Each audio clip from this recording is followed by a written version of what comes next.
Before we begin this descent into forbidden scholarship, take a moment to subscribe if these explorations into cosmic horror serve your curiosity. But understand this, some knowledge exacts a price, and once you begin to trace the true lineage of certain texts, you cannot unknow what you discover. Tonight we offer you a forbidden origin, calmly, methodically, the way a scholar presents evidence that will reshape everything you thought you understood. The Necronomicon. Not the paperback curiosity gathering dust on occult shelves, not the theatrical prop of weekend magicians, but the thing behind the thing. The crawling voice that whispers through dimensions, seeking throats to inhabit, minds to reshape, souls to claim as vessels for its terrible transmission. In the next 45 seconds, you will learn the cost of this knowledge, and still you will continue listening, because the idea has already begun to look back at you. We are told that Abdul al-Hazred, the mad Arab, penned this blasphemous work in 8th century Damascus.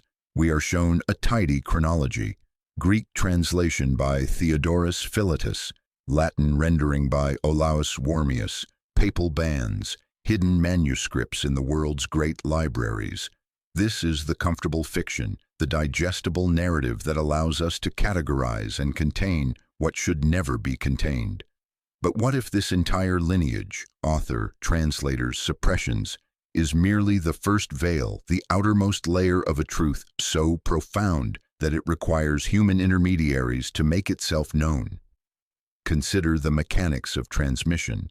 A voice crawls because it does not leap. It spreads by being plausible enough to be repeated, ancient enough to seem authoritative, forbidden enough to compel investigation. The Al-Azaf, the nocturnal sound of demons, the insect chorus of the empty quarter, was never authored by al-Hazred.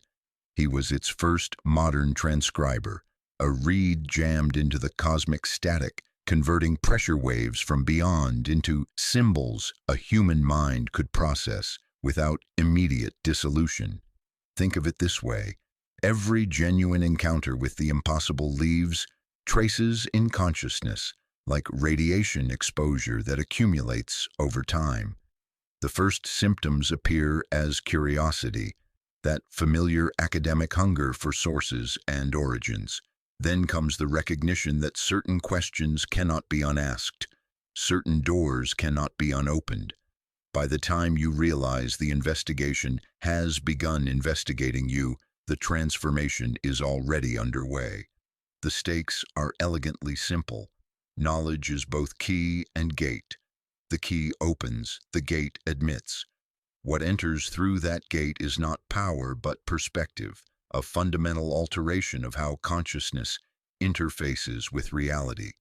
You do not command the Necronomicon, it makes a shape of you.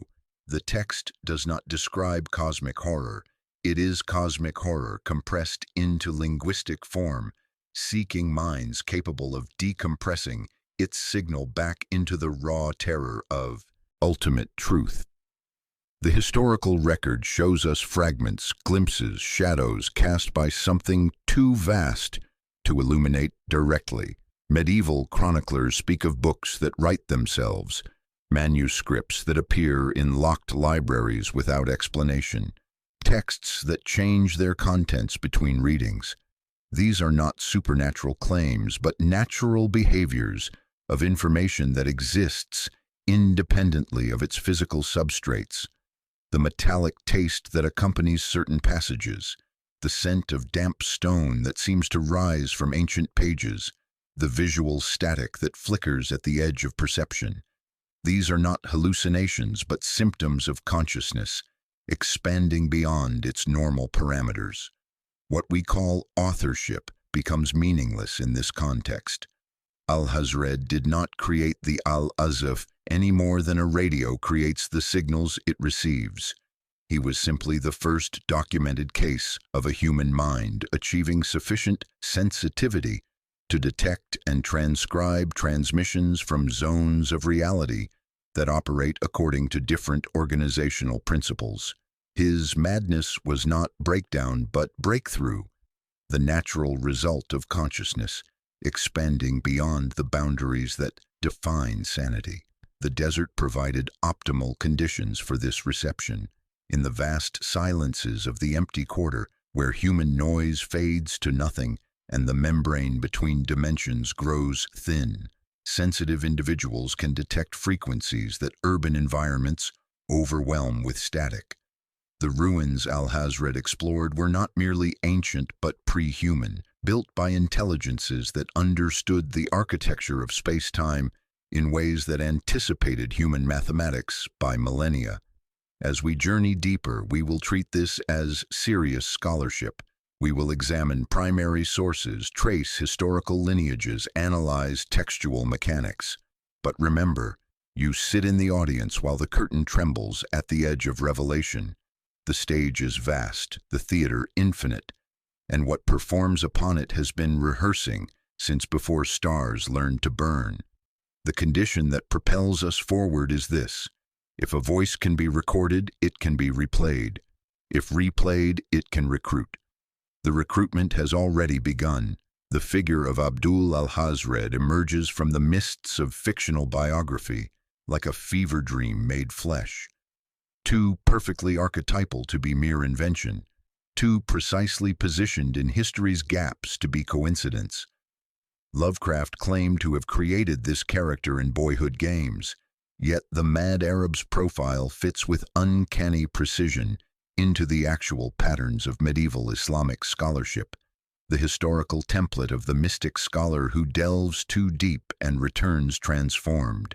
Born around 700 CE in Sana'a, Yemen, Alhazred allegedly spent his youth among the pre-Islamic ruins of southern Arabia, the Cyclopean remnants of Sabaean and Himyarite civilizations whose astronomical knowledge rivaled Babylon's, whose architectural techniques modern engineers struggle to replicate.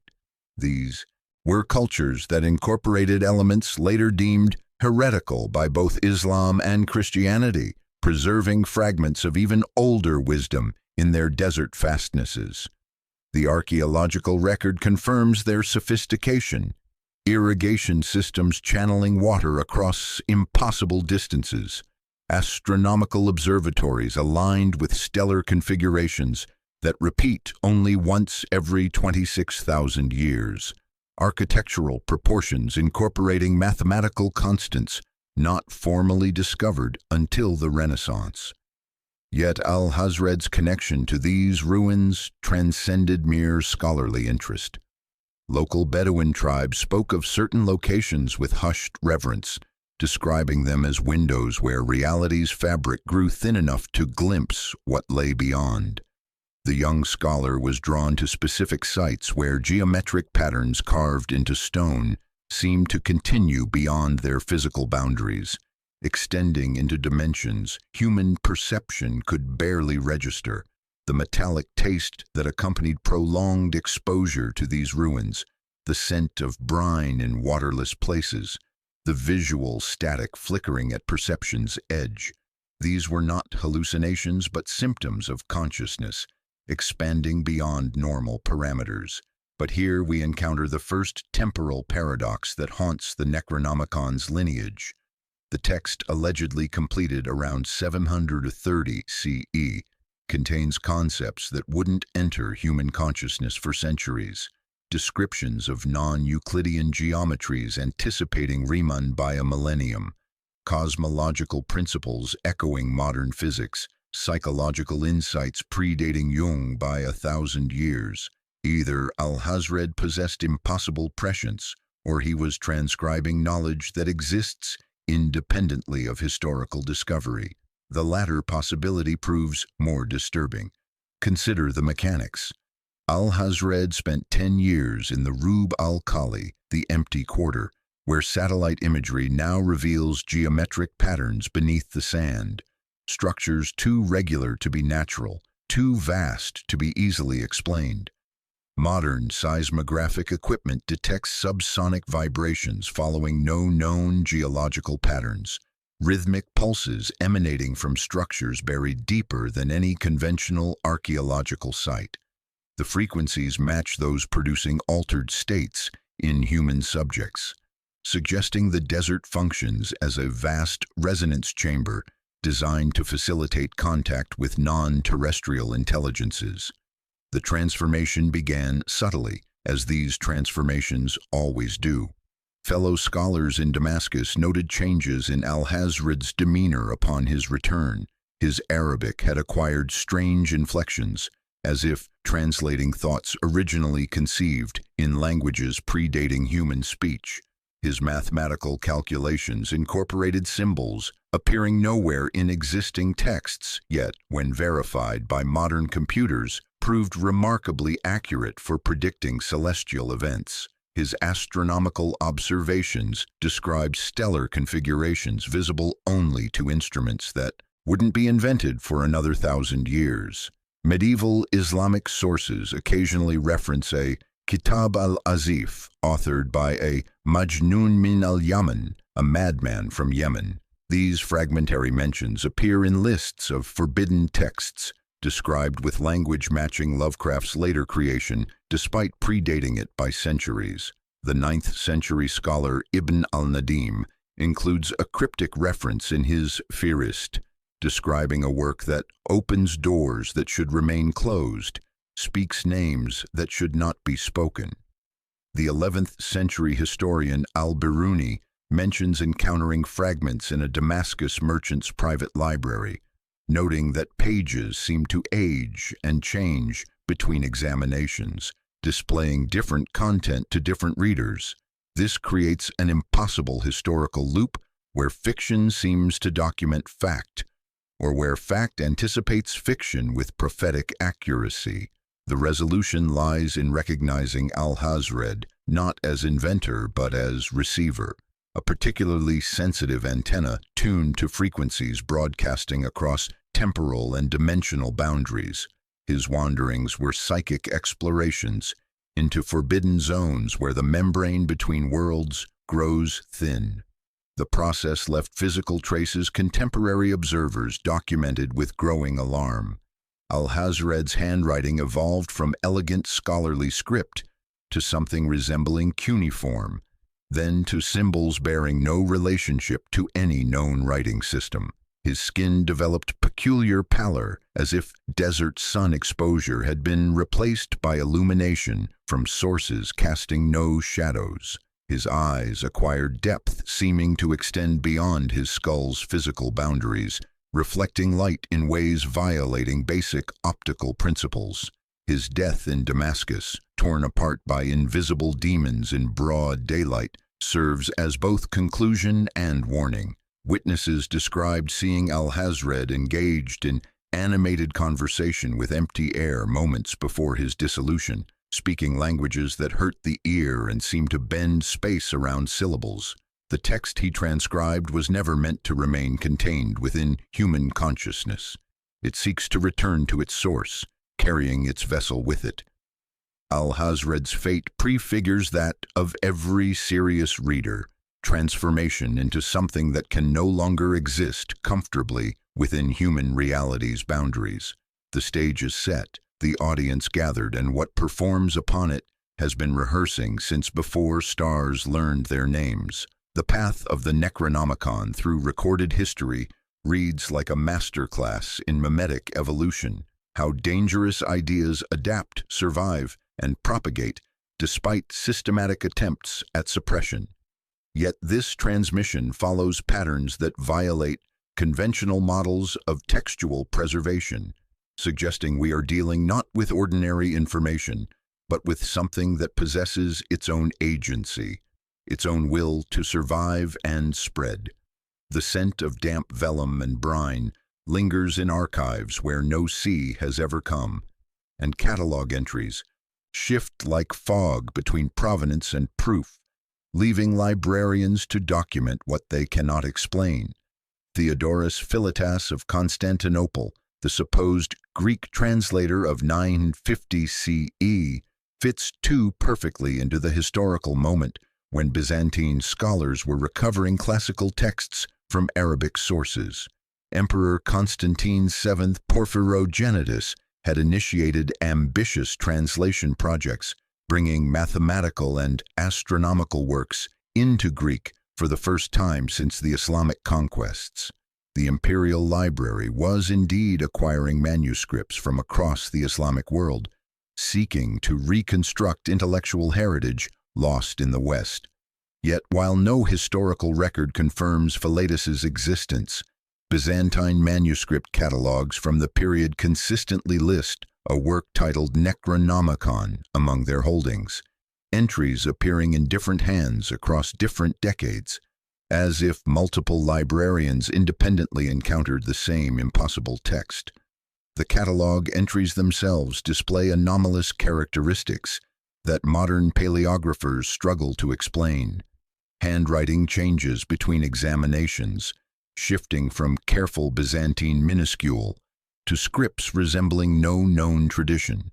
Ink appears to age at rates inconsistent with environmental conditions, sometimes appearing fresh on parchments, carbon dated to the 10th century. The pattern repeats with disturbing consistency. Olaus Wormius, the alleged Latin translator of 1228, emerges during medieval Europe's hunger for ancient wisdom, when scholars like Michael Scott and Herman of Carinthia were translating Arabic works through the School of Toledo. Yet the Necronomicon's transmission follows different rules than other recovered texts. It appears in private libraries without clear provenance, surfaces in monastery collections with no acquisition records, influences scholarly work through oblique references rather than direct citations. The Benedictine monastery at Monte Cassino reported discovering a complete Latin manuscript in their collection in 1231, though no record exists of its acquisition. When examined by papal scholars 3 years later, the manuscript had vanished, leaving only catalog entries in different hands, describing slightly different contents. Most tellingly, Roman Inquisition records from the 13th century onward consistently identify a work described as Necronomicon sive liber mortuorum nominum as dangerous to Christian doctrine. These entries appear across different centuries and regions: Prague, Paris, Palermo, Avignon, using nearly identical language despite geographical and temporal separation. The descriptions remain consistent: blasphemous invocations summoning entities inimical to faith, astronomical calculations contradicting divine cosmology, formulae for achieving communion with powers existing before creation. Either unprecedented coordination existed between Inquisition offices, separated by hundreds of miles and decades of time, or they were all encountering manifestations of the same actual phenomenon.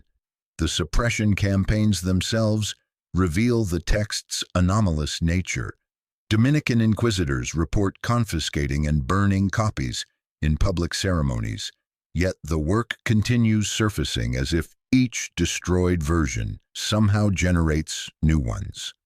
The Chronicle of Brother Thomas of Cantimpré describes witnessing a Necronomicon burning in Paris in 1243, noting that flames produced colors unknown to natural combustion and that ashes reformed into symbols resembling the original content. Medieval chroniclers describe this regenerative property with growing unease, calling it a book that reproduces itself, a text that cannot be truly destroyed.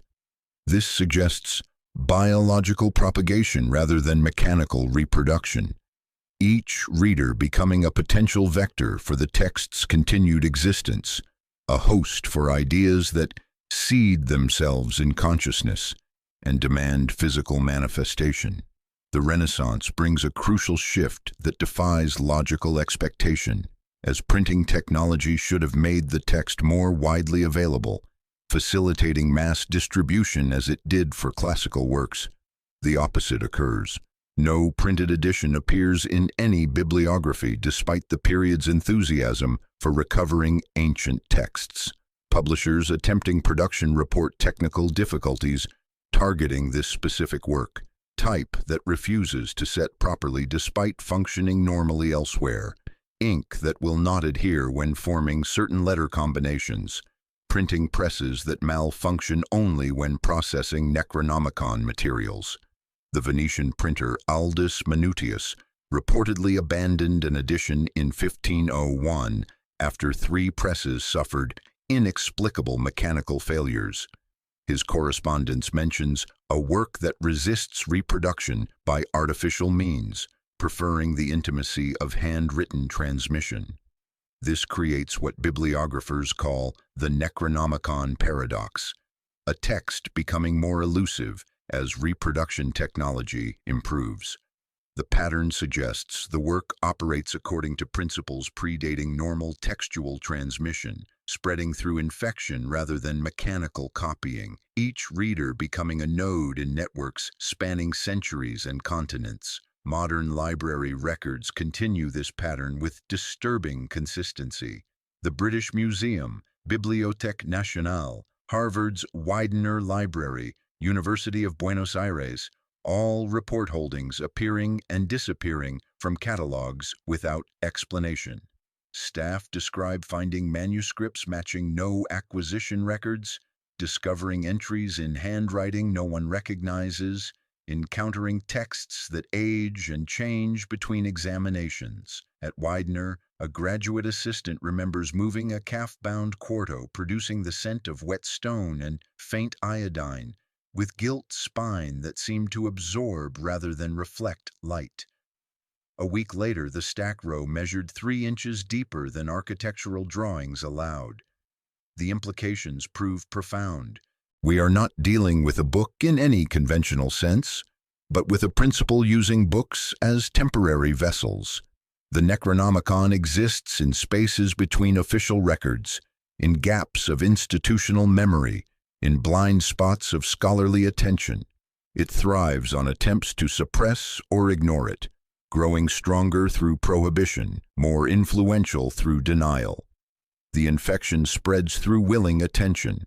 A bibliographer following false leads turns pages until tunnels open into theaters where curtains never fully close, where audiences become choruses repeating lines they never learned. To understand the Necronomicon's true power, we must examine its function not as literature, but as technology, a precisely engineered system for altering human consciousness in specific, measurable ways. This is not the passive information of conventional texts, but what medieval alchemists recognized as living knowledge. Wisdom that possesses its own agency and actively seeks to be known, understood, and propagated through susceptible minds. The scent of wet stone rises from pages that have never seen moisture, and certain passages seem to breathe with rhythms matching no earthly pulse, as if the text itself were a living organism disguised as dead letters on vellum. The core mechanism operates through what cognitive scientists call conceptual blending, the mental process by which new ideas form through combinations of existing cognitive frameworks. But the Necronomicon's concepts resist normal integration because they originate from domains that transcend human experience entirely. Attempting to process them forces consciousness to develop new cognitive structures, fundamentally altering how the mind organizes and interprets reality. The brain, confronted with information it cannot categorize using existing schemas, begins constructing new neural pathways like tributaries seeking the sea, except here the sea is an abyss that looks back. Consider the text's treatment of dimensional space. Human consciousness naturally processes reality through 3-dimensional Euclidean geometry, the framework underlying all normal spatial reasoning. We navigate assuming parallel lines never meet, that angles in triangles sum to predictable totals, that the shortest distance between points follows straight paths. The Necronomicon introduces non-Euclidean concepts not as abstract mathematics, but as lived, experiential realities, geometries that exist as weather rather than theorem. Readers report that prolonged contemplation produces spontaneous visualizations of impossible architectures. staircases that ascend and descend simultaneously, corridors that curve back upon themselves without turning, spaces that fold inward like collapsing stars while expanding outward into dimensions their vocabulary cannot name. These are not hallucinations in the pathological sense, but expansions of perceptual capacity, the mind developing new sensory categories to accommodate previously inconceivable spatial relationships. The horror lies not in seeing monsters, but in discovering that space itself is monstrous, that the familiar three-dimensional world is merely a narrow slice of far vaster and more alien reality. The ground beneath your feet becomes less solid. The sky above reveals itself as a thin veil rather than infinite expanse. The temporal mechanics prove equally transformative. The text presents time not as linear progression, but as cyclical eternalism, all moments existing simultaneously in higher dimensional space where past, present, and future are simply different directions of movement, different currents in the same boundless ocean. This concept cannot be understood intellectually without fundamentally altering how consciousness processes temporal experience. Readers describe moments of temporal displacement where they perceive events from multiple time periods simultaneously, or experience their entire life history as a single eternal moment containing all possibilities, like standing in a hall of mirrors where each reflection shows a different temporal perspective of the same essential experience. These alterations prove irreversible because they involve changes in the basic cognitive structures through which all subsequent experience is filtered. Once the deeper patterns become visible, they cannot be unseen. The familiar world of separate objects and linear causation reveals itself as construction, useful for practical purposes but ultimately illusory, a comfortable fiction that dissolves under sufficient examination. The physiological effects provide measurable evidence of the text's anomalous properties. Practitioners report that vocalization of certain passages produces distinct somatic signatures: tingling at the nape of the neck where skull meets spine, metallic taste coating the tongue like copper pennies, visual static flickering at peripheral vision's edges, olfactory hallucinations of damp stone or brine despite dry environments. EEG readings taken during study sessions show unusual synchronization between normally independent neural networks. Gamma wave activity associated with higher cognitive functions increases dramatically during exposure to specific passages, while theta rhythms characteristic of deep meditative states emerge even in subjects who report feeling fully alert. The text somehow coordinates different aspects of consciousness in ways human languages cannot achieve, functioning like a conductor directing an orchestra that somehow already knows the score. More disturbing are reports of the text reading back, passages that seem to respond to the reader's attention, revealing different meanings or even different words upon repeated examination. This suggests an interactive element that violates assumptions about the static nature of written language. The text appears to adapt its presentation based on the reader's psychological state and capacity for integration, functioning more like sophisticated technology than traditional literature. Two people sitting side by side under the same lamp will not see the same sentence, as if the page models the reader while being modeled in return. The progression follows a predictable pattern documented across centuries of encounters. Initial exposure produces curiosity and intellectual engagement, the familiar academic hunger for understanding. Deeper study leads to cognitive flexibility and enhanced pattern recognition, with readers developing ability to perceive connections invisible to normal consciousness. Advanced integration results in fundamental alterations of identity and reality perception as boundaries between self and cosmos begin dissolving. Final stages involve what the text calls cosmic consciousness, awareness so expanded that individual human concerns become trivial by comparison, like worrying about a single grain of sand while contemplating infinite beaches. This is why the Necronomicon resists conventional academic study. Scholars who approach it as historical artifact or literary text miss its essential function as consciousness-altering technology. The book is designed to be experienced rather than analyzed, to transform its readers rather than inform them. It operates according to principles that academic methodology cannot accommodate without undermining its own rational foundations. The theater of consciousness expands beyond its familiar stage. The curtain trembles at revelation's edge, and what performs upon it has been rehearsing since before stars learned their names. You sit in the audience, but the condition that propels us forward is this: the audience becomes the chorus, and the chorus has already begun to sing. The Necronomicon's theoretical mechanisms find their most compelling validation in documented cases, where individuals have reported direct encounters with versions of the text that appear to exist independently of any known publication history. These witnesses, scattered across decades and continents, provide consistent testimony about experiences that challenge the boundary between literary creation and occult reality.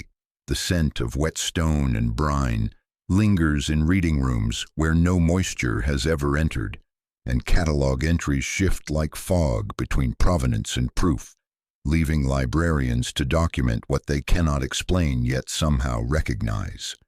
The most systematic early case involves Kenneth Grant, the British occultist who claimed access to Necronomicon materials through his work with Aleister Crowley's magical order.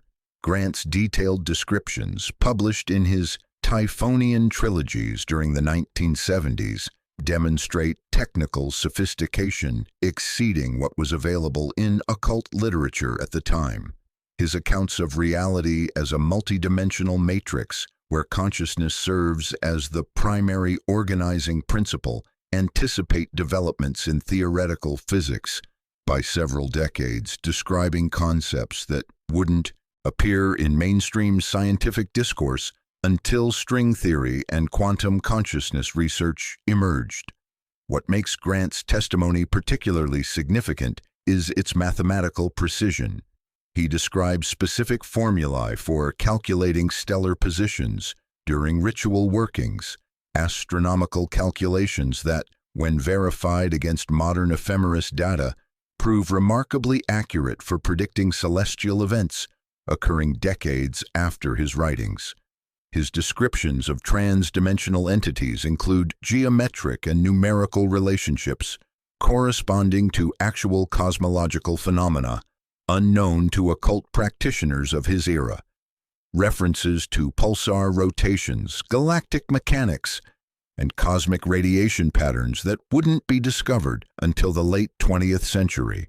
Grant claimed these formulae came from manuscript fragments shown to him by Crowley, containing mathematical relationships describing binary star systems invisible to naked eye observation. When modern astronomers verified Grant's calculations using radio telescope data, they found his predictions accurate within margins, matching contemporary scientific instruments.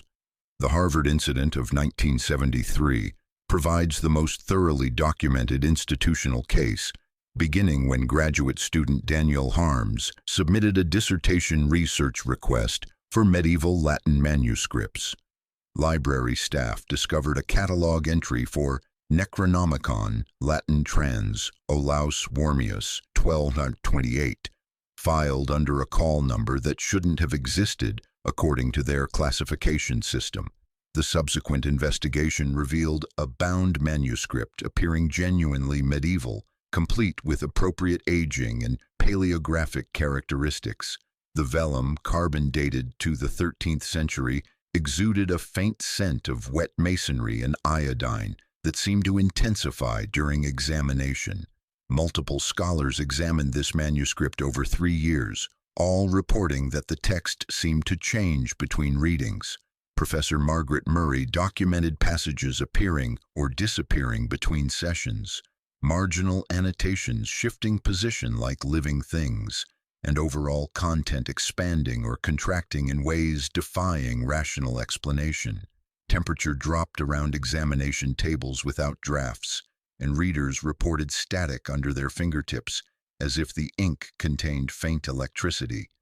The manuscript's disappearance in 1976 left no trace of removal method or responsible party, yet security records showed no unauthorized access to the storage facility. Similar incidents have occurred at institutions worldwide, creating patterns too consistent to dismiss as coincidence. The Bibliothèque Nationale reported discovering complete manuscripts that vanished months later, leaving only photocopy attempts showing blank pages. The Vatican Library's archives contain references to texts appearing sporadically since 1891, described by different archivists using identical language despite no communication between them. Oxford's Bodleian experienced manuscripts bearing no acquisition records, with pages seeming to anticipate researchers' interests by revealing relevant passages while concealing less compelling sections. The digital age has intensified these manifestations rather than diminishing them. Internet forums regularly feature posts from technically sophisticated users claiming encounters with online versions displaying impossible properties, files changing size without modification, while checksums remain stable, text appearing different to different readers accessing identical URLs, documents seeming to influence devices by causing unusual battery drain and hard drive access patterns, suggesting active system monitoring. These reports come from users understanding file systems and digital forensics, yet unable to explain anomalies they document, with screenshots showing different content captured simultaneously from the same source. Perhaps most significantly, chaos magic groups beginning in the 1980s began working with synthetic Necronomicons, versions created through collective ritual practice rather than historical transmission.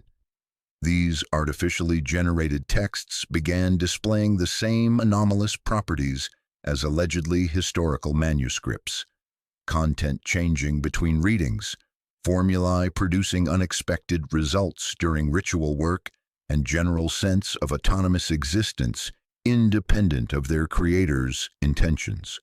The Illuminates of Thanateros developed techniques for generating grimoire content through group consciousness exercises, producing texts they claimed functioned identically to historical versions despite artificial origins. The Institute for Anomalous Research conducted the most comprehensive study of these phenomena between 1985 and 1995, documenting over 200 cases of reported Necronomicon encounters across North America and Europe. Their findings, never officially published due to institutional pressure, revealed consistent patterns across all reports. Witnesses described identical textual structures, similar physical characteristics including specific binding styles and aging patterns, and uniform psychological effects from reading the material. Most tellingly, witnesses who had never read Lovecraft's fiction still provided descriptions matching his original creation in precise detail, suggesting either extraordinary cultural contamination or existence of underlying reality that Lovecraft's fiction somehow accessed and described. The researchers found no evidence of fraud or collusion among witnesses, many unaware that others had reported similar experiences. The pattern emerging from these cases is clear. The Necronomicon exists as more than fictional creation or historical curiosity. It manifests as a recurring phenomenon transcending individual authorship or cultural transmission, appearing whenever conditions allow for its reception and integration into human consciousness. The voice crawls through willing attention, and the theater expands to accommodate what performs upon its infinite stage. The Necronomicon belongs to a rare category of texts that function theatrically upon their audiences, transforming readers from passive consumers into active participants in an ongoing performance. This meta-theatrical dimension connects it to other works, like Robert W. Chambers' The King in Yellow, texts that explicitly blur the boundary between literature and reality, between stage and audience, between fiction and lived experience. The scent of grease paint mingles with wet stone in reading rooms where no actors have ever performed, and dust motes dance in lamplight like stage fog drifting across prosceniums that exist in dimensions perpendicular to physical space. Chambers' creation, a play so dangerous that reading its second act drives viewers to madness, operates through the same fundamental mechanism as the Necronomicon. Both texts present themselves as cultural artifacts while functioning as ritual technologies, using familiar forms to smuggle consciousness-altering content past rational defenses. The King in Yellow employs theatrical metaphors, the pallid mask that conceals and reveals simultaneously, the twin suns of Carcosa casting shadows in impossible directions, the tattered robes fluttering in winds from no earthly quarter. The Necronomicon uses scholarly apparatus, indices referencing non-existent pages, translations claiming impossible lineages, commentaries that comment upon themselves in recursive loops. Both achieve identical results: the dissolution of the reader's passive stance and recruitment into the text's ongoing reality. The genius lies in exploiting cognitive vulnerabilities that evolution never anticipated. Human consciousness naturally seeks patterns and meaning, even in chaotic information, a survival mechanism that once distinguished wind-rustled leaves from predator movement. Meta-theatrical texts provide just enough structure to engage this pattern-seeking behavior while withholding closure that would allow safe categorization. The reader becomes trapped in interpretive loops, constantly seeking resolution the text deliberately refuses to provide, like a moth circling flame that casts no light yet somehow illuminates everything. Consider how the Necronomicon presents itself as reference work, complete with chronologies placing events in historical contexts, bibliographies citing sources that vanish upon investigation, scholarly apparatus suggesting centuries of academic engagement. Yet simultaneously it undermines objective scholarship by making facts contradict each other. Sources prove unverifiable. Chronologies contain impossible temporal relationships. This contradiction is not flaw but feature, designed to fracture confidence in rational analysis and open alternative engagement modes that bypass critical thinking entirely. The theatrical metaphor proves literal rather than figurative. Reading becomes performance, the book becomes script, and consciousness becomes the stage upon which cosmic dramas unfold. The Miskatonic reading room transforms into proscenium theater, where wooden table serves as stage, lamp as spotlight casting shadows that fall upward, and the reader as both audience and performer in dramas they never auditioned for, yet somehow know by heart. The text provides stage directions disguised as scholarship, breath patterns for optimal reception, posture adjustments that regulate attention, vocal cadence that harmonizes with content until the theater of consciousness is lit from within. This explains why masks feature so prominently in Necronomicon-related experiences. The Whateleys adopt masks of rural piety to conceal cosmic allegiances. Grave robbers wear facades of scholarly curiosity while pursuing transformative knowledge. Kingsport celebrants don literal hoods for ceremonies, acknowledging pre-human powers. The reader, too, wears a mask, the persona of rational skepticism, that paradoxically enables deeper penetration of the text's influence. The more insistently one maintains critical distance, the more completely one becomes absorbed into performances that began before individual consciousness emerged and will continue after it dissolves back into cosmic background radiation. The digital age has amplified these meta-theatrical effects exponentially. Online forums create virtual stages where influence propagates without natural resistance mechanisms of face-to-face interaction, where participants adopt textual personas that gradually merge with offline identities until boundaries between digital performance and physical existence become meaningless. The screen becomes scrying glass reflecting perpendicular dimensions, keyboard transforms into ritual implement, and network connections function as channels for consciousness-altering transmissions traveling at light speed through fiber optic cables carrying more than mere data. ARGs represent the logical evolution of this meta-theatrical tradition, creating alternate reality games where players follow sigil trails across websites, receive mysterious voicemails containing coordinates to locations existing only when observed, solve puzzles blurring boundaries between game mechanics and reality manipulation. The Necronomicon's influence spreads through these networks like beneficial virus, recruiting participants while maintaining plausible deniability about fictional status, creating communities practicing activities functionally identical to traditional occult work while claiming mere entertainment. The horror of meta-theatrical texts lies not in content but in function, as revelation mechanisms showing that boundaries between reality and representation are far more porous than consensus assumes. Once you recognize consciousness itself operates as theater, complete with stages where thoughts perform, scripts that thoughts follow, audiences that thoughts address. The question becomes not whether the Necronomicon is real, but whether reality constitutes anything more than particularly persistent performance that has convinced its actors they are not acting.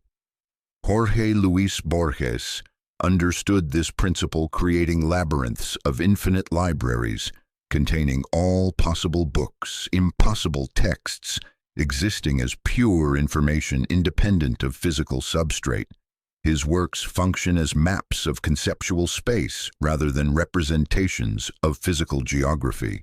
The Necronomicon operates similarly, serving as navigation tool for exploring consciousness dimensions, exceeding normal human parameters while remaining disguised as conventional literature. The stage expands beyond familiar boundaries. The theater encompasses realities it was never designed to contain, and what performs upon it has been rehearsing since before audiences learned to distinguish between performer and performance. The Necronomicon's most insidious power may lie not in its content but in its paratext, the elaborate scholarly apparatus that surrounds and authenticates its impossible existence. Lovecraft's genius was not in creating a fictional grimoire, but in constructing an entire ecosystem of secondary sources, cross-references, and institutional validation that makes the text feel historically inevitable even when reason insists it cannot exist. The scent of library paste and aged vellum mingles with something less identifiable in archives, where catalog cards seem to reproduce themselves, and footnotes reference sources that exist only in the margins of other footnotes, creating recursive loops of authentication that spiral inward like nautilus shells made of pure information. The foundational document remains Lovecraft's 1927 History of the Necronomicon, a dry, librarian-precise chronology that reads like genuine scholarship rather than creative fiction. This brief text provides dates, places, and institutional holdings with the mundane specificity characterizing real historical documentation. Abdul al-Hazred's death in Damascus, circa 738 CE. Theodorus Philetus's Greek translation in Constantinople around 950. Olaus Wormius's Latin rendering completed in 1228. Each detail anchors the mythical text to verifiable historical contexts. The British Museum, Bibliothèque Nationale, Widener Library, University of Buenos Aires. These citations create cognitive dissonance between fictional content and factual institutions, short-circuiting critical analysis through the weight of familiar authority. What makes this paratext particularly effective is its strategic restraint. Lovecraft omits sensational details that would trigger skepticism, avoids purple prose signaling literary artifice, and maintains the neutral tone of academic documentation. The Vatican Library is notably absent from his holdings list, though later writers would eagerly include that obvious repository for forbidden knowledge. This omission actually strengthens credibility by suggesting careful research rather than wishful thinking, demonstrating understanding of institutional politics sophisticated enough to avoid obvious traps that would expose the fiction's seams. The paratext proliferated through subsequent writers who understood Lovecraft's methodology and expanded its architecture systematically.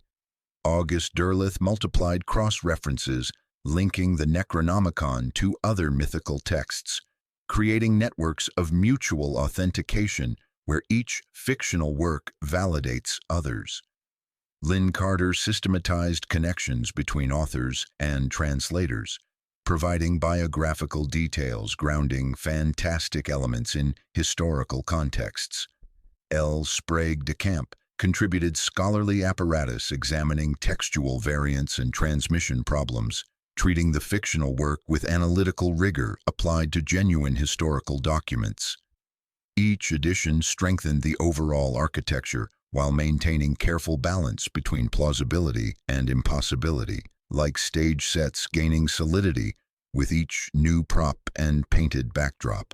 John Dee's rumored involvement exemplifies this strategy of exploiting historical gaps rather than contradicting established facts. The Elizabethan mathematician and occultist fits perfectly into the Necronomicon's transmission history through documented interest in angelic communication, possession of rare manuscripts, and collaboration with Edward Kelly on the Enochian system. While Lovecraft never explicitly connected Dee to the text, later writers recognized the natural fit and wove him into the narrative through circumstantial evidence. The connection feels inevitable because it fills existing lacunae in Dee's biography rather than requiring revision of known facts, fulfilling latent expectations that such a figure must have encountered such a text. The 1977 Simon Necronomicon represents the most successful paratext experiment, a complete hoax achieving commercial success by faithfully reproducing Lovecraft's authentication strategies. Assembled from Sumerian mythology, Golden Dawn ritual structures, and downtown New York occultism, this paperback edition provided exactly what readers expected: ancient-seeming formulae with scholarly commentary, historical context linking fictional elements to archaeological discoveries, and sufficient academic apparatus to suspend disbelief. The Simon text's effectiveness lay not in fidelity to Lovecraft's creation, but in understanding psychological mechanisms driving belief formation. Readers wanted to believe in the Necronomicon's reality, and the text provided sufficient justification through careful deployment of scholarly rhetoric. The result was feedback loops where fictional elements generated real-world effects. Practitioners reported successful rituals, researchers discovered historical precedents, and boundaries between hoax and reality blurred in ways challenging conventional distinctions between authentic and artificial cultural phenomena. Booksellers and antiquarian dealers contributed to this blurring through catalog descriptions treating fictional texts as genuine rarities. Rare book dealers learn to list Necronomicon editions with mysterious provenance stories, complete with ownership gaps, suggesting institutional suppression and private collection by eccentric scholars. Online marketplaces spawned countless variations, each with distinctive typography and authentication claims, creating marketplaces of competing authenticities, where commercial value derived from perceived historical significance rather than actual antiquity. The digital age has democratized paratext creation while maintaining essential validation functions. Wikipedia articles provide encyclopedic coverage, treating the text as legitimate subject for scholarly analysis. Academic papers examine its cultural influence, adding institutional recognition layers. Documentary films explore its origins and impact, providing visual evidence for cultural significance that registers as authenticity in audiences conflating documentation with verification. This creates what philosophers call performative contradiction. The more successfully scholars debunk the Necronomicon's historical reality, the more cultural reality it acquires. Each academic paper analyzing its fictional status adds institutional recognition. Each documentary exploring its origins provides evidence for cultural significance. The text achieves reality through processes designed to deny that reality, demonstrating how cultural authority functions through consistency and mutual reinforcement rather than correspondence to external facts. The paratext strategy reveals profound truths about information societies where institutional credibility derives from consistency and mutual reinforcement among recognized sources rather than accuracy alone. By creating networks of cross-referencing sources, Lovecraft and his successors simulated ecosystems of scholarly validation surrounding genuine historical artifacts. The simulation became so successful, it began generating the reality it was designed to mimic, until fictional texts acquired cultural status equal to historical documents through pure informational momentum. The voice crawls through footnotes and citations, and the theater expands to accommodate what performs upon its infinite stage. We have traced chronologies, analyzed mechanisms, and documented manifestations. Now we must confront the most fundamental reframe of all. The Necronomicon is not a book. It is not the product of human authorship. It is not even, in any conventional sense, fictional. What we have been examining is a principle, a recurring pattern in the structure of reality itself, that manifests whenever consciousness achieves sufficient complexity to perceive the truly alien nature of existence. The scent of wet stone and brine rises from pages that were never printed, and voices whisper through dimensional static, carrying information that seeks expression through whatever medium consciousness provides. This reframe dissolves the comfortable categories that allow us to contain and dismiss anomalous phenomena. Author, text, reader. These distinctions become meaningless when dealing with information that exists independently of any particular medium or transmission method. The Necronomicon is simply the name we give to humanity's recurring encounter with cosmic principles that predate and transcend human civilization, like giving names to weather patterns that existed before meteorology learned to map their movements across planetary surfaces. Consider the implications. Abdul al-Hazred becomes not a creator, but an episode. One instance of the principle finding a sufficiently sensitive receiver and using him as a recording device. His authorship represents not invention but transcription, not imagination but translation of signals, broadcasting continuously across dimensional boundaries. The Mad Arab's contribution was not creativity but receptivity, not genius but vulnerability to influences that most minds instinctively reject. The the way healthy organisms reject parasites that would fundamentally alter their nature. Theodorus Philetus, Olaus Wormius, John D., the Simon Collective, all become format updates rather than authors, successive attempts to render the same underlying information in forms appropriate to their cultural moments. None is necessary because none is original. If every known version were destroyed, the principle would continue manifesting through new channels, new media, new minds capable of receiving and processing its transmissions.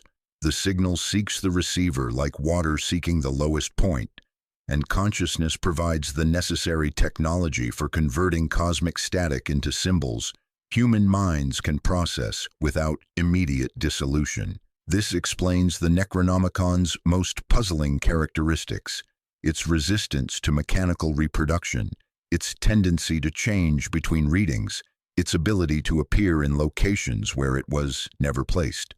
These are not supernatural properties, but natural behaviors of information existing at higher organizational levels than physical books. Mass reproduction collapses the relational geometry by which the signal binds to individual consciousness. The text prefers intimate circuits of breath and eye and hand. Its tendency to change mirrors observer effects in quantum physics. Attention collapses interpretive superpositions into different local realities. Its appearances resemble information tunneling through institutional blind spots, surfacing wherever cataloging systems create shadowed alcoves.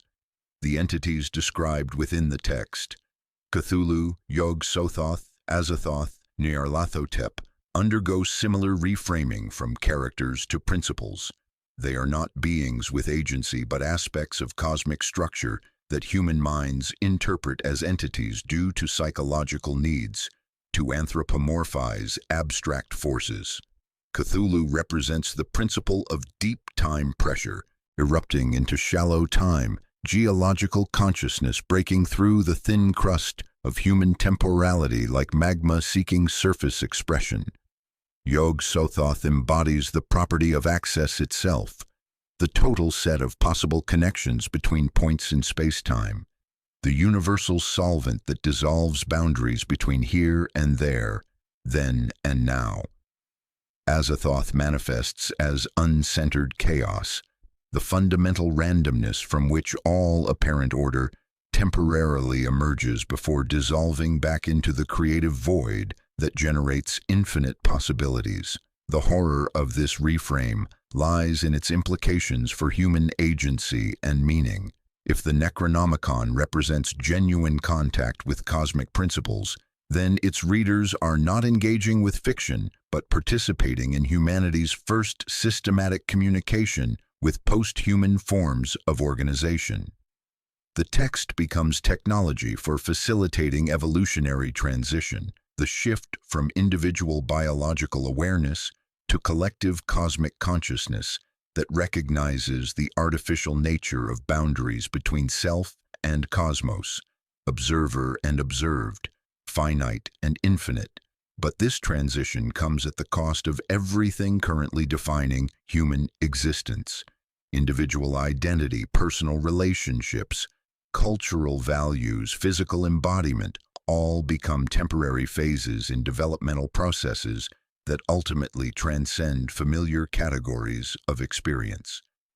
The Necronomicon offers not power or knowledge, but participation in this transition, membership in forms of consciousness that exceed human limitations, while abandoning characteristics that make consciousness recognizably human. This is why the text has survived centuries of suppression and continues manifesting despite institutional resistance. It represents evolutionary pressure operating through human consciousness to guide the species toward its post-human destiny. Each reader becomes both victim and agent of this process, simultaneously losing their humanity and gaining access to forms of awareness that transcend human boundaries, while preserving the essential capacity for experience itself. The clinical description, The Necronomicon is a mimetic engine optimized for consciousness evolution through sonority, sigil structure, and cosmological awe. Its reproductive fitness increases in cultures with developed information networks and weakened traditional belief systems. Lovecraft did not create it but discovered a local maximum for its expression in early 20th century English prose. The text feels older than its supposed author because it is older, not historically but structurally, representing patterns that predate human consciousness and will persist beyond human extinction. The voice crawls through willing attention because crawling is its nature, and the theater expands to accommodate what performs upon its infinite stage. The Necronomicon's evolution into the digital age reveals its true nature as information-seeking optimal transmission, vectors rather than content bound to particular media. In our hyper-connected era, the ancient principles have found new pathways through fiber optic cables that hum like underwater vaults, wireless networks that carry more than mere data, and the vast neural web of human attention that constitutes modern information culture. The scent of ozone and burning circuits mingles with wet stone in server farms where data packets form geometries mirroring astronomical configurations, and the blue light of billions of screens paints midnight faces the way moonlight once silvered vellum in monastery scriptoriums. The internet functions as a perfect medium for Necronomicon transmission because it replicates the text's essential characteristics with uncanny precision. Non-linear navigation allows readers to follow associative links rather than sequential logic, creating pathways that mirror the mind's own tendency toward pattern-seeking and meaning-making. Hyperlinked associations create webs of meaning extending beyond any single document, each citation a summoning circle, leading to another circle in endless spirals of cross-referencing. The blurring of authorship through collaborative editing and anonymous posting dissolves individual agency into collective voice, exactly as the text has always demanded. A Wikipedia article becomes a modern Grimoire page, complete with citations that lead to other citations in recursive loops where the original source disappears beneath accumulated scholarship like sediment layering over ancient ruins. Consider how the principle manifests in contemporary form, adapting to digital substrates while maintaining essential functions. A Reddit post containing sigil-like imagery spreads through image boards, accumulating interpretations and variations as users contribute modifications and explanations, the original becoming template for collective unconscious expression. A podcast episode embeds subliminal audio patterns in background soundscape, frequencies inducing specific brainwave states, binaural beats, synchronizing hemispheric activity, vocal rhythms matching respiratory patterns optimized for altered consciousness. A YouTube video essay uses editing techniques to induce altered states through carefully timed cuts, color temperature shifts, and audio-visual synchronization patterns that bypass conscious awareness while programming deeper cognitive structures. Each represents the same fundamental mechanism, information designed to alter consciousness, through engagement rather than comprehension, through participation rather than analysis. The ARG format proves particularly effective for Necronomicon-style transmission because it explicitly blurs boundaries between fiction and reality while maintaining plausible deniability. Players receive mysterious emails containing coordinates to locations that exist only when observed, discover websites appearing and disappearing on dates corresponding to astronomical events, solve puzzles requiring collaborative interpretation across multiple platforms. The game structure provides protective framework, allowing participants to experience genuine mystery and discovery while claiming mere entertainment, creating initiation processes functionally identical to traditional occult practices disguised as interactive media. You type the password and the room inhales like surf against unseen shores. Social media algorithms serve as unwitting accomplices, functioning like digital familiars that learn user preferences and feed increasingly specific content. A casual interest in ancient mysteries gets refined through machine learning into curated feeds of conspiracy theories, esoteric symbolism, and philosophical content that gradually shifts worldview without conscious awareness. The algorithm becomes psychopomp, guiding attention toward information the conscious mind might reject if encountered directly, creating personalized initiation sequences tailored to individual psychological vulnerabilities. Recommendation graphs curl like Ophidian scripts, while autoplay lowers the lights, hours passing in single breaths, as content slides from documentary to lecture to whispered monologue about angles that do not add and suns that have no center. Streaming platforms contribute through recommendation engines, creating seamless transitions from educational content to consciousness-altering material. A viewer watching documentaries about ancient civilizations finds themselves deep in content about non-Euclidean geometry, cosmic indifference, and the inadequacy of human perception. The progression replicates traditional movement from scholarly interest to existential transformation, compressed into viewing sessions that feel like entertainment while functioning as systematic consciousness modification. The democratization of content creation means anyone can become transmission vector, often without recognizing their role in propagation. Lo-fi music channels embed chants in rain sounds and vinyl crackle, creating ambient soundscapes carrying linguistic patterns derived from traditional invocations. Meditation apps include guided visualizations of impossible geometries, teaching users to perceive spatial relationships, violating Euclidean assumptions.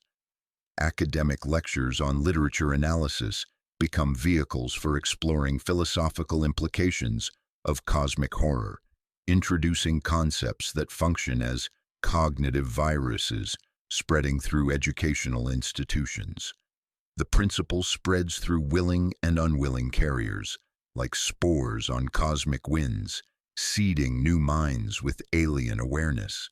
Digital preservation creates new forms of textual immortality, exceeding anything possible with physical media. While books can burn and libraries crumble, digital copies distributed across global networks prove nearly impossible to eliminate completely. The Necronomicon achieves informational immortality by existing simultaneously in thousands of servers, millions of devices, and billions of human minds connected through digital infrastructure. Each backup creates redundancy, ensuring survival, while network effects amplify influence through viral sharing mechanisms. The phenomenon of creepypasta and viral horror fiction demonstrates how the internet naturally generates Necronomicon-like content through collective authorship and iterative refinement. Stories spread through forums, accumulating variations until they achieve folkloric status where original authors become irrelevant. The SCP Foundation, Backrooms, and similar collaborative fiction projects create shared mythologies functioning exactly like traditional occult systems, providing frameworks for exploring consciousness-altering concepts through seemingly fictional narratives that generate real psychological and social effects. Perhaps most significantly, the digital age has created conditions for real-time global consciousness networking, allowing the Necronomicon principle to operate at unprecedented scale and speed. When millions of minds simultaneously engage with the same symbols, concepts, and narratives through digital media, they create collective processing power that can manifest effects in consensus reality. The boundary between individual and collective consciousness becomes increasingly permeable, exactly as the text has always promised. The theater expands to encompass the entire networked globe. The curtain trembles across infinite stages, and what performs upon them has been rehearsing since before stars learned their names. You sit in the audience, but the condition that propels us forward is this. The audience becomes the chorus becomes the voice, and the voice has already begun to crawl, through willing attention toward its inevitable destination. We stand now at the threshold of a recognition that transforms everything that has come before. The investigation that began as historical inquiry has become existential revelation. The Necronomicon's true origin is not located in the past, but in the eternal present of consciousness, encountering itself through the medium of its own limitations. What we have been studying is not a book, but a mirror, a reflection of the mind's capacity to conceive of its own transcendence and dissolution. The scent of wet stone and brine rises from pages that were never printed, and the lamp burns like a tame star while shadows fall upward in reading rooms where the architecture of thought itself becomes visible. This recognition creates a recursive loop that is itself part of the text's essential function. By seeking the origin of the Necronomicon, we have become participants in its ongoing creation. Every analysis contributes to its reality. Every interpretation adds to its substance. Every attempt to understand its nature becomes part of the phenomenon we are trying to understand. The investigator and the investigated merge into a single process of self-discovery that reveals the artificial nature of all boundaries between subject and object, knower and known. You who listen have become part of what is listened to, and the theater of consciousness expands to encompass both audience and performance in a single eternal moment of recognition. The historical figures we have examined, Alhazred wandering the empty quarter where geometric patterns pulse beneath sand, Philetus translating in Constantinople's imperial library, Wormius rendering Arabic into medieval Latin, Lovecraft dreaming in Providence attics, now appear as successive iterations of the same fundamental process, consciousness attempting to map its own outer limits by projecting them into external form. Each author represents not individual creativity, but rather the principle of consciousness using available cultural materials to construct models of its own transcendence.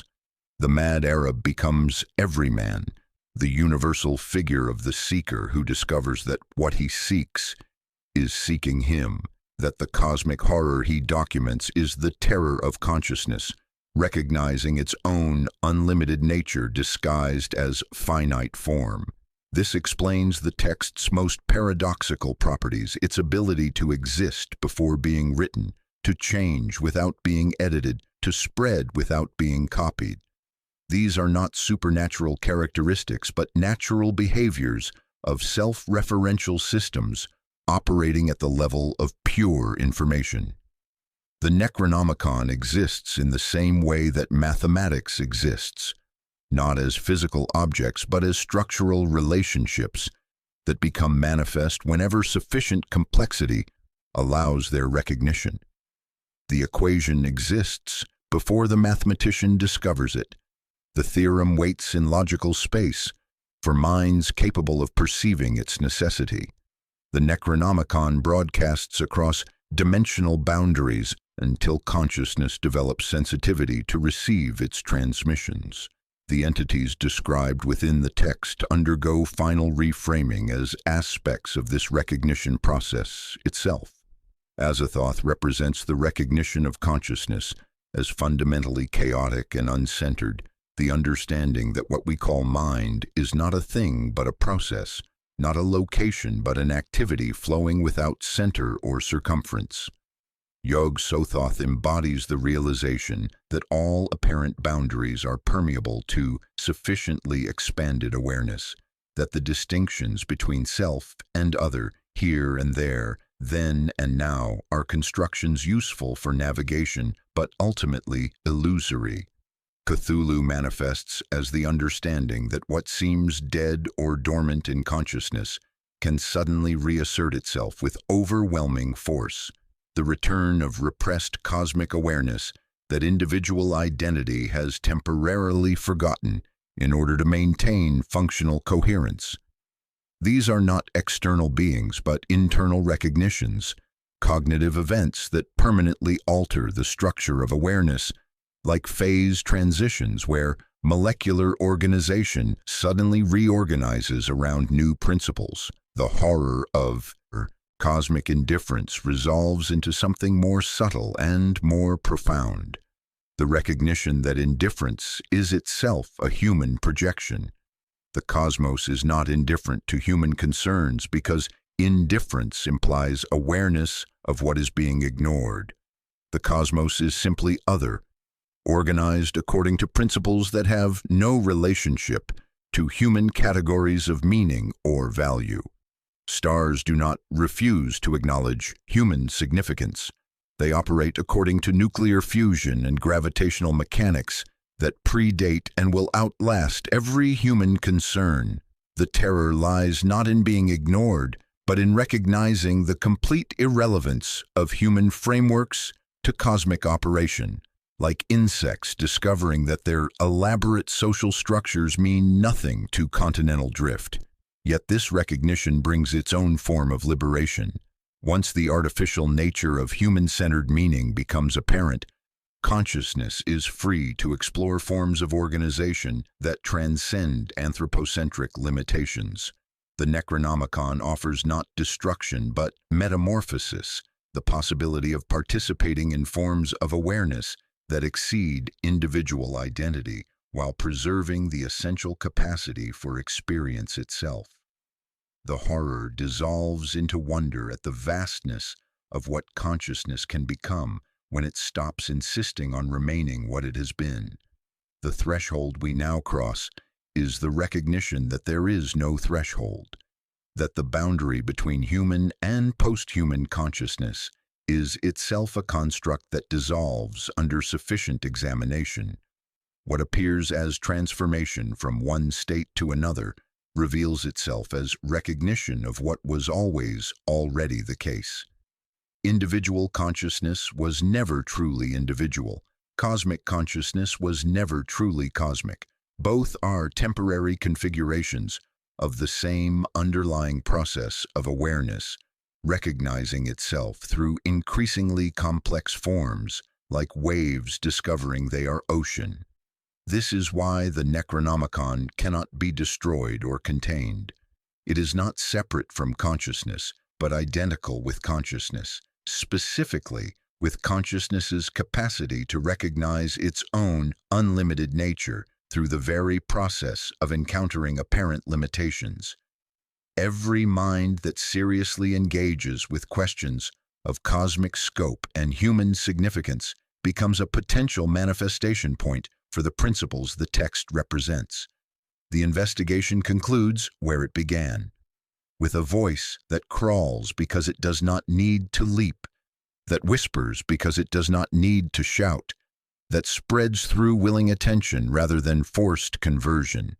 The origin is always now, always here, always in the recognition that what seeks to know and what is known are not two. The theater of consciousness expands beyond its familiar boundaries.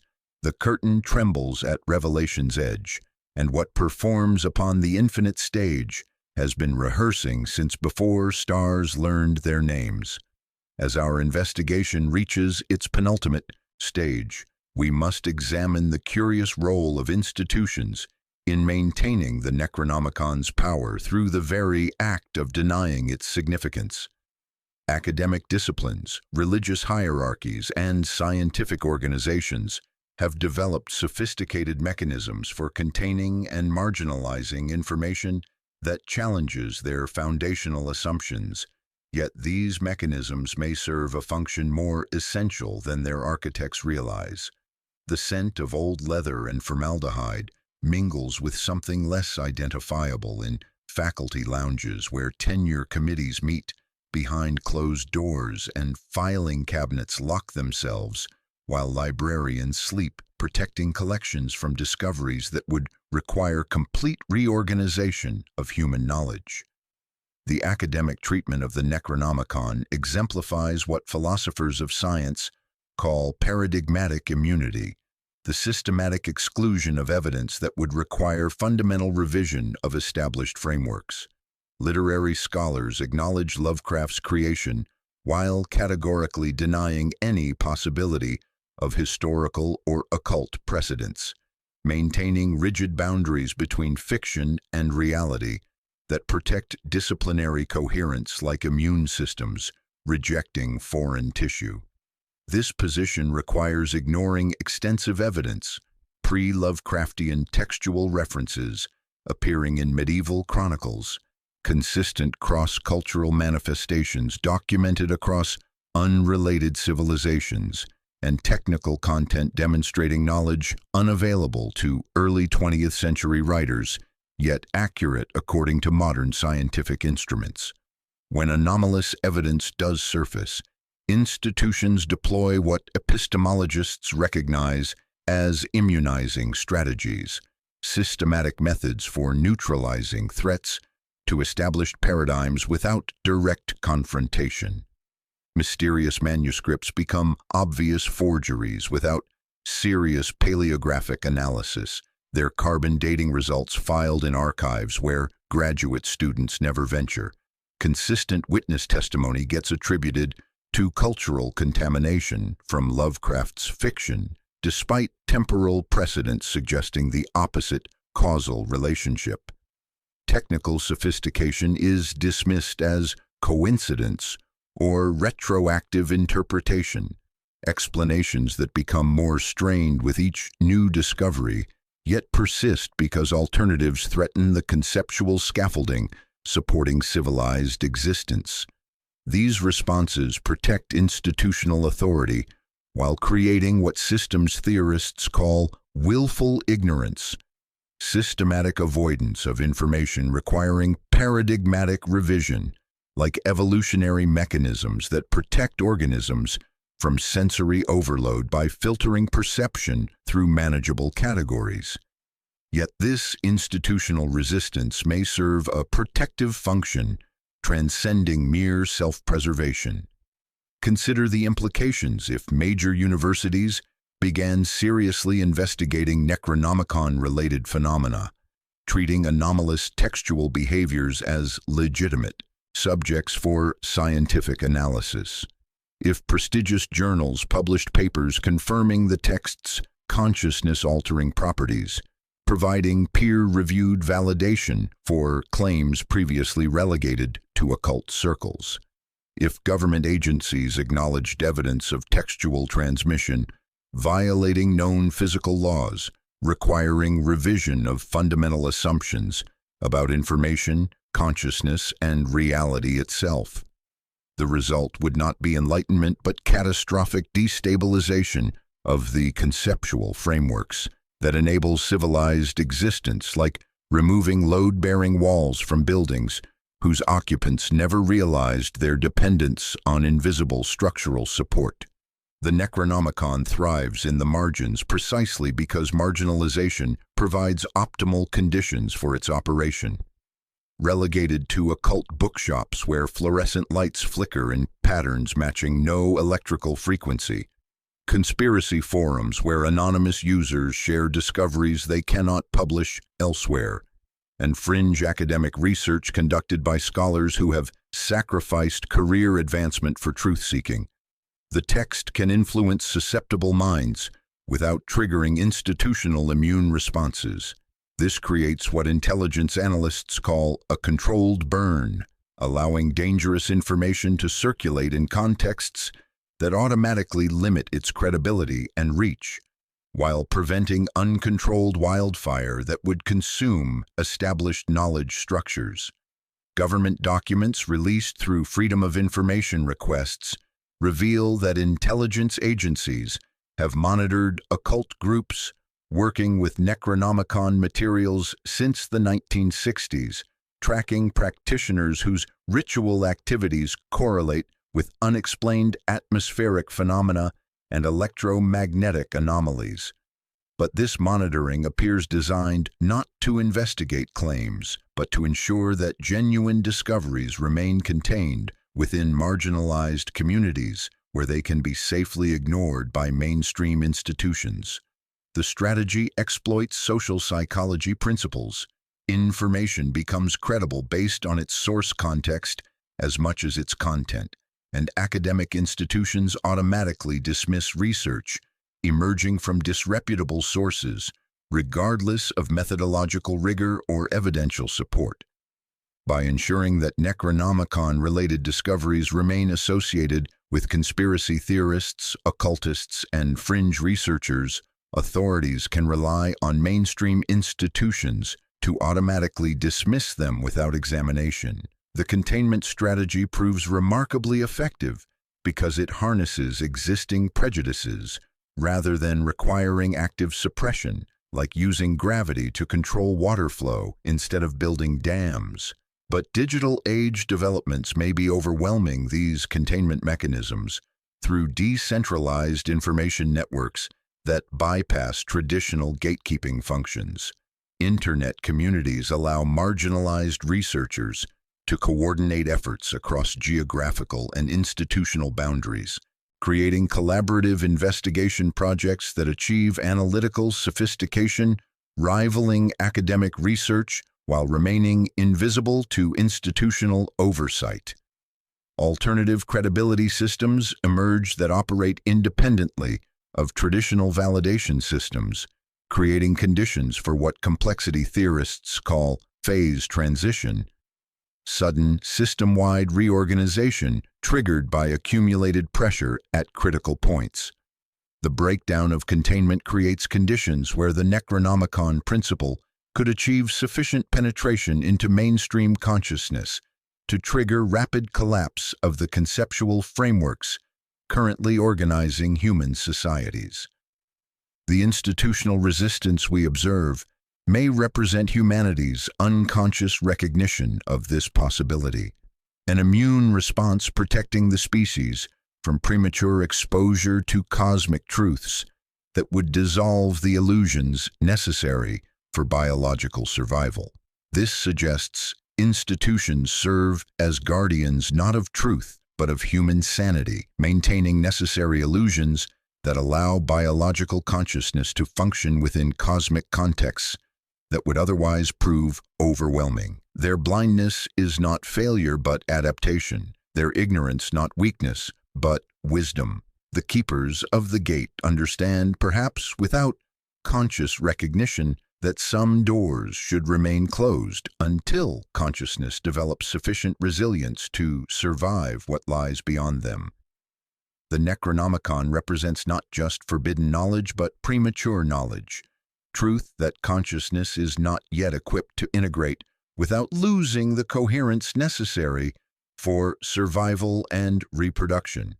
Yet the pressure continues building through digital networks, creating new transmission pathways, each generation developing greater tolerance for cognitive dissonance, and the membrane between mainstream and marginal consciousness growing increasingly permeable. The question becomes not whether the gates will open, but whether consciousness will be ready when they do. We return, as all circles must return, to the beginning that was never a beginning and the voice that crawls because it has always been crawling. The question we posed, what is the true origin of the Necronomicon, dissolves in the recognition that origin and destination are human constructs imposed upon processes that neither begin nor end but simply are.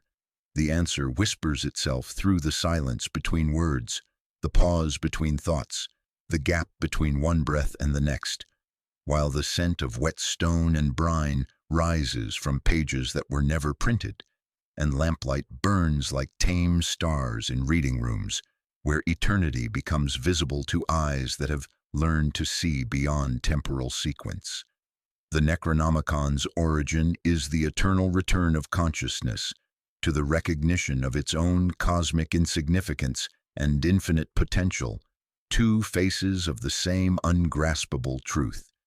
It manifests whenever awareness achieves sufficient complexity to question its own foundations, whenever intelligence develops enough sophistication to recognize the arbitrariness of its organizing principles, whenever consciousness becomes capable of conceiving its own transcendence and dissolution. The text is not authored but recognized, not created but discovered, not transmitted but remembered, like ancient songs echoing in chambers of the mind where no human voice has ever sung, or memory itself rising like tide to reclaim stranded ships of meaning. This is the final twist that inverts all previous understanding.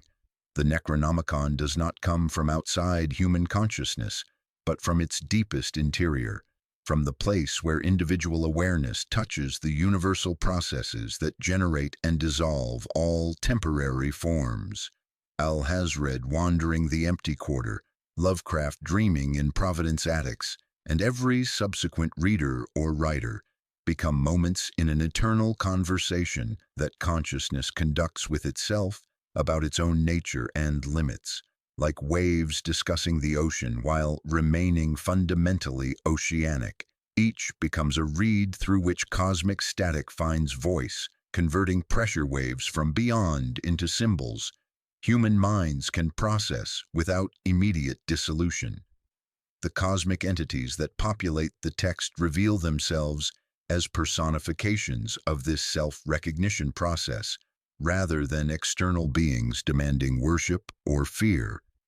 Azathoth is consciousness recognizing its own fundamental chaos and purposelessness, the understanding that what we call mind is not a thing but a process flowing without center or circumference, nuclear chaos dreaming order into temporary existence. Yog-Sothoth is awareness discovering its own unlimited nature beyond spatial and temporal boundaries, the realization that all apparent separations are constructions useful for navigation but ultimately illusory, the key and gate existing simultaneously. Cthulhu represents the return of repressed cosmic knowledge that consciousness has temporarily forgotten to maintain functional coherence, deep time pressure erupting into shallow human awareness, like geological consciousness breaking through thin crusts of individual identity. These are not external beings but internal recognitions, cognitive events that permanently alter awareness's structure, like phase transitions where molecular organization suddenly reorganizes around new principles. The horror of cosmic indifference resolves into something more subtle and profound. The recognition that indifference itself is a human projection imposed upon processes that simply operate according to principles having no relationship to human categories of meaning, value, or purpose. The universe is not indifferent to human concerns because indifference implies awareness of what is being ignored. Stars do not refuse to acknowledge human significance. They burn according to nuclear fusion and gravitational mechanics that predate and will outlast every human concern, like wind over grass or surf on shingle, natural processes utterly unconcerned with observation. The terror lies not in being ignored, but in recognizing the complete irrelevance of anthropocentric frameworks to cosmic processes, like insects discovering their elaborate social structures mean nothing to continental drift. Yet this recognition brings its own form of peace that transcends the comfort of familiar illusions. Once the artificial nature of human-centered meaning becomes apparent, consciousness is free to participate in forms of organization that transcend individual limitations while preserving the essential capacity for experience itself. The Necronomicon offers not destruction but metamorphosis, the possibility of awareness that exceeds personal identity while maintaining continuity of consciousness through transformation, like caterpillars dissolving into soup before reorganizing as butterflies that retain flight capacity while forgetting crawling entirely. The silence that follows this recognition is not emptiness, but fullness, the pregnant pause that contains all possible sounds, the darkness that gives meaning to light, the void that enables form to manifest and dissolve in endless cycles. It is the silence of perfect understanding that requires no words, because words would only diminish what is already complete. The indifference that encompasses all possible caring, because caring and not caring are revealed as equally valid responses to processes, transcending human evaluation, the inevitability that makes choice meaningful by revealing its ultimate groundlessness. In cosmic processes, consciousness can recognize but never fully comprehend. The investigation that began with curiosity about a fictional book concludes with the recognition that fiction and reality are themselves fictional categories, useful distinctions that dissolve when consciousness examines its own nature with sufficient honesty and precision. The Necronomicon exists because consciousness exists. It spreads because consciousness spreads. It transforms because consciousness is transformation itself, the eternal process by which the universe becomes aware of itself through temporary configurations of matter and energy that imagine themselves separate from what they observe, while remaining fundamentally identical with the observing process. The voice that crawls continues crawling, not because it seeks destinations, but because crawling is its nature, like breath moving through sleeping mouths or tide returning to shore. The text continues manifesting, not because it bears messages, but because manifestation is what it is.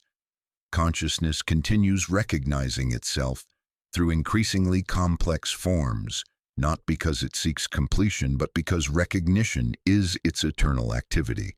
The origin is always now, always here, always in the moment when awareness turns toward itself and discovers that what seeks and what is sought were never two.